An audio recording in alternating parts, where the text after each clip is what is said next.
गणानां त्वा गणपतिगं हवामहे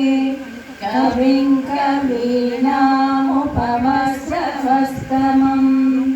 ज्येष्ठराजं ब्रह्मणस्पत आनशृण्वन्नोतिभिः सीदसादनम् प्रणो देवी सरस्वती वाजेभिर्वाजिनीवती धीनामवित्रयवतु गणेशाय नमः सरस्वत्यै नमः श्रीगुरुभ्यो नमः हरिः ओम् ॐ शान्ति शान्ति शान्तिः ॐ नमो भगवते रुद्राय ॐ नमस्ते रुद्रमन्यवहुतोत इषवे नमः नमस्ते अस्तु धन्वने बाहुभ्यामुदते नमः यात एषो शिवतमा शिवं बभूवते तनुः श्रीवासरव्याय तव दयानो रुद्रमृडया या ते रुद्रशिवा तनोरघोरा पापकाशिनी तया नस्तनुवा सन्तमया गिरिसन्ताभिचाकसीः यामिषं गिरिसन्तहस्ते बिभर्ष्यस्तवे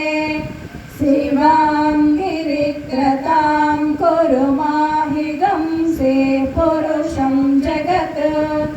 शिवेन वचसा त्वा गिरिसाक्षावदामसि यथा नः सर्वमिज्जगदयक्ष्मगं सुमना असत्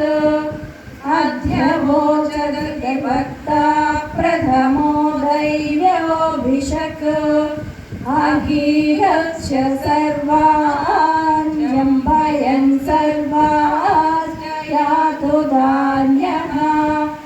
आसौ यस्ताम्रो अरुण उत बभ्रुः सुमङ्गलः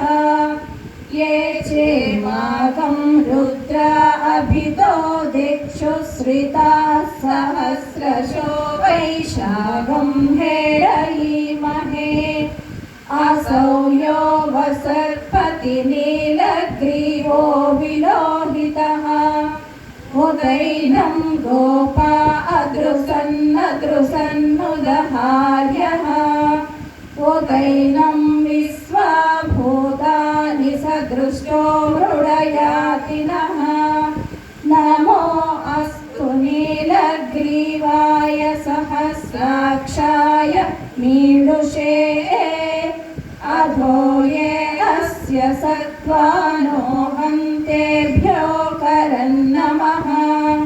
प्रमुञ्च तन्वनस्त्वमुभयोराग्नियोज्यां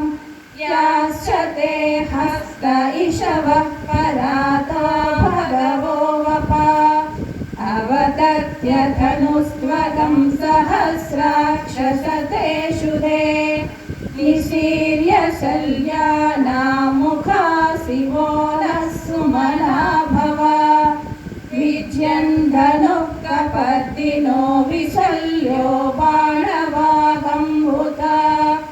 अणे सन्नस्येषव आपुरस्य निषङ्गतिः या ते हेतिर्मीडुष्टमहस्ते बभूवते धनुः तयास्मान् विश्वतस्त्वमयक्ष्मया परिभुजा नमस्ते अश्वायुधाय नागदाय धृष्णवे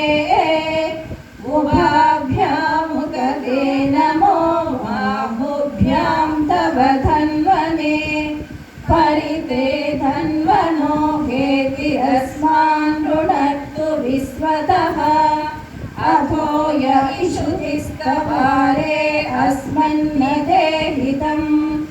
नमः नमस्ते अस्तु भगवन् विश्वेश्वराय महादेवाय त्र्यम्बकाय त्रिपुरान्तकाय